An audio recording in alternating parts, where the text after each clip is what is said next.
Dillian, the body snatcher right here. It's a champ. Big up to Sporting Icon. Subscribe. Otherwise, I might pay you guys a visit. Okay, so I've just got round to reading the article where Tyson Fury states that he's looking to get his dad, John Fury, on his undercard on April 23rd at Wembley Stadium when he takes on the body snatcher, Dillian Whyte. So we're going to talk about John Fury being on that undercard in a minute. But of course, it got me thinking as well, what kind of undercard could we possibly be looking at? Considering Frank Warren doesn't usually put on great undercards, if we're being honest. The main event's usually pretty good, but the undercard is usually pretty whack, where it's going to be wins all the way down the left-hand side column. As in the home fighter, the Frank Warren fighters will win because they're taking on journeymen, people that we've never heard of, people who ain't going to be too much of a risk. So I imagine that's probably going to be the feel of it. Not that this fight needs an undercard, of course not. People are tuning in to see Tyson Fury and Dillian Whyte, of course. But again, Tyson Fury's undercards historically have never been great. They haven't. Except for the last one against Wilder in the third fight. That undercard was like a heavyweight bonanza. That was pretty good. But historically, not so much. In fact, it wasn't so long ago, Tyson Fury was on Carl Frampton's undercard, if you all remember, over there in Belfast. But I imagine as well, with Matchroom, for example, Matchroom, the main event, would usually hold their own undercard. They will choose their own undercard. Frank Warren, as far as I can tell, he doesn't usually do that. But I imagine with this one, as it is a huge fight with Dillian Whyte, Tyson's going to have a big input as to who's going to be on the undercard. So we'll really have to wait and see. But as I said, we're going to talk about John Fury in a minute. So who could be on the undercard? I imagine Tommy Fury, Tyson Fury's younger brother. He could well be on it. But again, he's a prospect. So far, he ain't looking too hot. Let's be honest about it. He really ain't. So I wouldn't expect him to take on anybody like a Adam Gear or a Rob Ismay, who's off the same kind of level as in very similar fights. We know Tommy, he's going to be cruiserweight going forward because he can't seem to make light heavyweight anymore already, which is kind of strange. So I imagine he's going to be taking on a journeyman, which is great for the journeyman, of course. What journeyman wouldn't want to say, I fought at Wembley Stadium? So of course, getting an opponent ain't going to be difficult. But I imagine Tommy will probably be on the undercard this one. I imagine Tyson Fury's baggage handler, the angry little dwarf in Isaac Lowe, he's probably going to be in the undercard as well. People don't tune in to watch Isaac Lowe, but they might do if he does actually fight, say, Jordan Gill, for example. But with the cross promotions, could that happen? Probably not. But I imagine Isaac Lowe, he's probably going to be on this undercard as well. Anthony Yarde, we're hearing that he could well be. Who's Anthony Yarde going to fight? Anthony Yarde is in a very good position to be fighting for the world title soon, after that rematch and redemption over Lyndon Arthur. Is he going to risk that position? Not in your life. Of course he's not. So again, I wouldn't expect a great opponent from Anthony Yarde at all. David Adelaide, of course, is helping Tyson Fury prepare for Dillian Whyte. So I imagine he's probably going to be on the undercard as well, being that he is a Frank Warren fighter as well.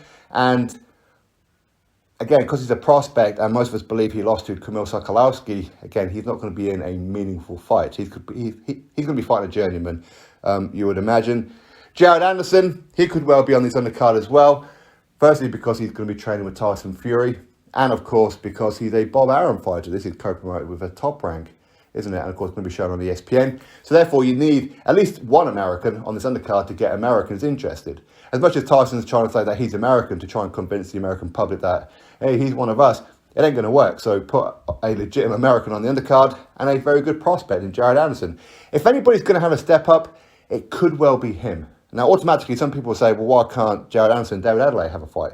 Firstly, that would be cool, but they're both in camp with Tyson Fury, so that ain't going to happen. So, I mean, I'll be quite interested to see who it is that Jared Anderson is going to be fighting, if, of course, he finishes on this undercard.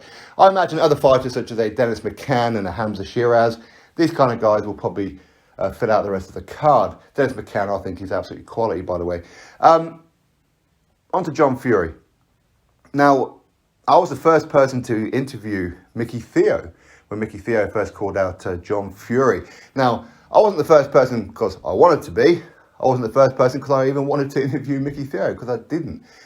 It was, God rest him, Heavy D. He convinced me to do it with him. So that's kind of where it all came from. So I would imagine that since Heavy D has passed away, of course, that whole feud has died down and everything. So I'd imagine he may well come out of the woodwork and try and challenge John Fury to be on this undercard. But do you want to see John Fury against anybody, really? No. Why would Tyson want to put his old man on the undercard at Wembley Stadium? Well, to give him a bit of shine, I suppose. John Fury has been living vicariously through his son Tyson's accomplishments. He has. In fact, he takes a lot of credit for what Tyson Fury has achieved, even though he's had very little input into Tyson Fury's career. I mean, he's incarcerated for the longest time, of course, but ultimately, it was Peter Fury. It was his other uncle, Hughie, and that as well.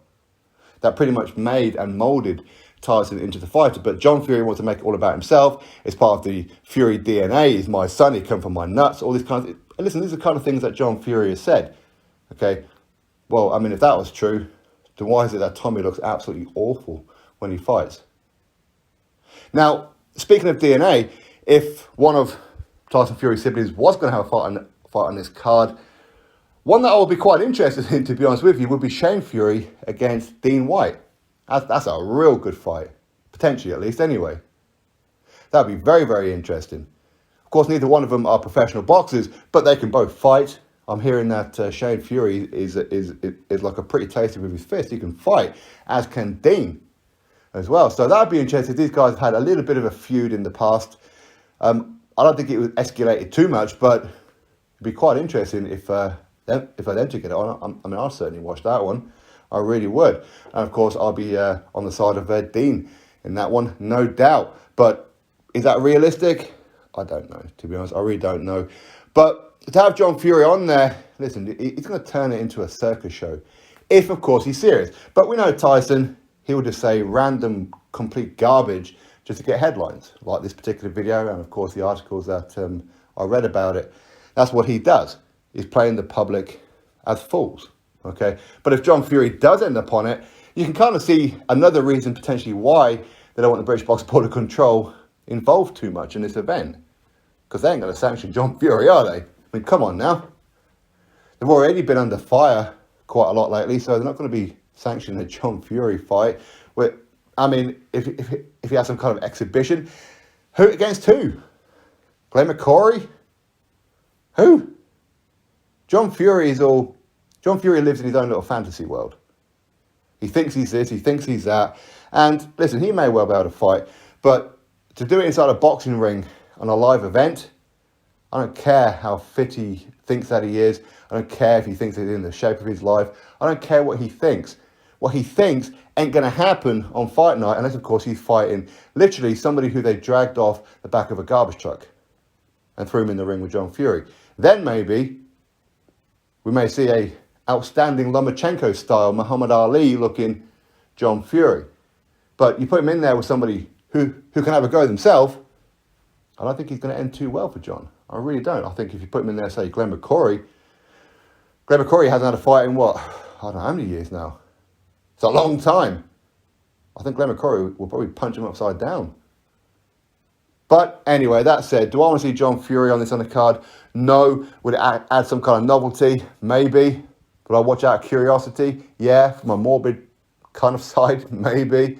But no. It's going to be embarrassing watching this old man with boxing gloves on, with shorts that look funny on his pin legs, with his big belly. No, it ain't going to go down too well. And I know that John Fury, he's got a few fans out there, he'll post some selfies on social media. Oh, you're looking real good, John. Solid, John. You're the champ, John. There's absolute bum lickers. But no, I'm not interested in watching John Fury fight. And let's hope it doesn't happen.